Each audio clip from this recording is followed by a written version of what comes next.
Hi, this is Nadim Ahmed. I'm in group 18 and my data set is UFO sighting. It records UFO sighting between 1920 to 2016 and all the sighting around the world. All right, let me run my code while it loads. We try to answer the questions like how many sighting was around someone, so people can type in their city information, and it is going to generate how many sighting was there. Also gives the information regarding how many sighting was in United States specifically. Also, what's the best time to see UFO? How long it takes to report after seeing UFO? Trend over time, how how many site we'll see in the future, and also maps the a location of every sighting. Also gives you information, all the comments people say so after seeing the UFO based on the time they're seeing. And lastly, it also records the shape of the UFO reported and how many of them. All right, so let's run this. Okay, when the main script completes, as you can see, it gives you option about which one you wanna, what kind of information you wanna see. Also generates a picture of UFO. Also plays the music in the background. Okay, quit this. Let's run the first code. All right, this one it does is let you select city, state, or country you want to see information about, like how many UFO sighted, or what comment, what any type of information we have in the data set, it generates in this code regarding that city, state. So I'll do the city first. Westboro. I'm doing Westboro because it generates a least amount of information on screen, so it's easy to see. All right, while it loads, it does a string comparison and check within the column to see if the city exists. If it exists, it records the location in these vectors. After it does that, it generates a menu. Let's see, so what kind of information people want to say, let's say details. When they do that, it generates a table with all the information regarding their city in that data set. If they hit summarize, it simply just say how many times was reported. All right, it same goes for city, state, and same goes for state and country. This one only generates information regarding United States. For example, they have option between state or city. If they choose state, it generates a bar graph with them multicolor bars, and it shows like all the state include also Washington DC and Puerto Rico. Includes also, it lets you compare two different states to see what are the number of sightings. All right, let me move on.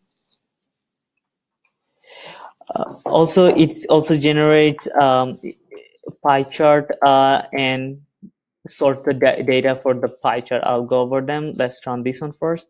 All right, see, every time you're gonna run this, you're gonna color different bars with the different colors. Let's do a comparison. All right, doesn't matter how is it all capital or small case, it's gonna find the information for you. Let's do city. If you do city, it asks for what state you wanna see, because uh, and also ask for how many city you wanna see, because each state has a really large amount of cities. So it may, the graph looks really bad if you put all of them. So this one lets you. So here's the 3D pie chart with information about a top 5 cities. Also, it gives you information of what's the highest number of seen, which city, and what's the lowest number of city that sighting in that which city. All right, let's go to the next one. This one, this function, it does what it does. It goes up, finds out what's the best time to see UFO, likelihood of seeing UFO, let's say. So what it does, it gives you two options. You want to see hour of the day or month of the year. So if you run this one, it generates a bar graph. Doesn't matter which one you choose. So let's say I choose hour. It simply generates an barcode for hour, showing you when people saw most. And same for month. It just gives you the number of sightings. All right. Next, this one common way is ask a user to give you what time period, what's the duration of time someone saw the UFO. Based on that time, it generates finds all the comments people say about it. For the example, if I put 50 for the time here, and it simply goes through and find whatever 50 and less in the time durations, and finds all the comment and saved in this vector.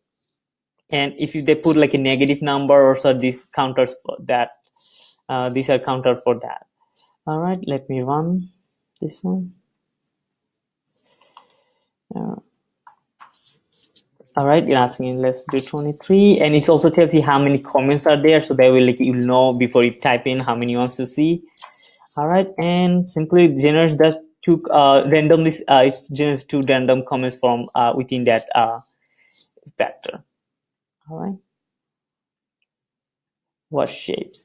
What shape? It just simply generates how many shapes are there, unique name of the shapes in there, and finds how many times each shape was founded in the or reported in the data set, and creates a bar graph of it.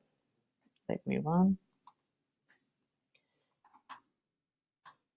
All right, that's it. This one. All right, trend over time. This one is generates a scatter plots and of like a year it was seen. It adds a 2000 and 1900 because it when we get the information from the data set, it only gives the last two digits of the year, but it's hard to compare when it's last two digits. So we simply converted them to a proper 4-digit year. Since we know is like the highest number is we have like a year is 2016 and the lowest year is 1920, so we can tell like if it's less than 16 is going to be 2000s, and if it's bigger than that is going to be 1900s. Also, it also creates a curve fitting line to curve fit best fitted line within that like scatter plots. Also, it lets you type in year you want to see, like a predict like a what let's say in 2050 what will be like the number of sighting. It lets you predict. The mode what is controls, because this code is for like a it also the output is actually input of another function. So but when I want to take it as an input, I don't want to see like all the information, I just want to take the year one. So that's why it does that. If I put one, it generates all the code. If not, if I put zero, it generates only the output that I need for my other function. All right, as you see, it create a scatter plot and curve fitting line or best fitted line. Then it lets you predict. Let's do 2000 2050. See, it just predicts like that many number of sites will be reported in 2025. Okay. This one finds a longitude and latitude a column from the data set and creates a geoplot. So geoplot is the map of the whole world, and it just if you when you give the longitude and latitude, is simply draw a points there. So let me run. All right, so you can see the whole world where is the most people reported UFO sightings. So as you can see, we predict like United States and Europe has more because they are really rich and like most lot of population, large number of people live there. Next, the year. This one, as I said before, it takes a input from the output of the trend over time and take it as an input, and compares the time was seen and time was reported. And again, as it was only gives me a 2-digit number, so we converted to like a proper 4-digit number, so you can get actual comparison, and then we just find the difference of it and find what is the mean, variance, and standard deviation of it, and generate that information out there. I cannot run this one by itself because, as I said, it takes input from another function. So I'll go main script and run this one. Let me comment this part so that will it's gonna run faster. All right, is it one, two? All right, if I hit that, is yes, you can see it just simply generate that informations. All right, this is all the code I have, and what I learned from this is like the new stuff, like a new function. I learned like a string comparison, like how table string comparison is not same as like other stuff. Also, I learned like a C data, which is color data class, where you can get like a different color out of it. Also, the built-in functions such as like unique and categorical, those are never used there before in class, but during this I get to learn this built-in function very well. All right, that's all I have. Thanks for watching.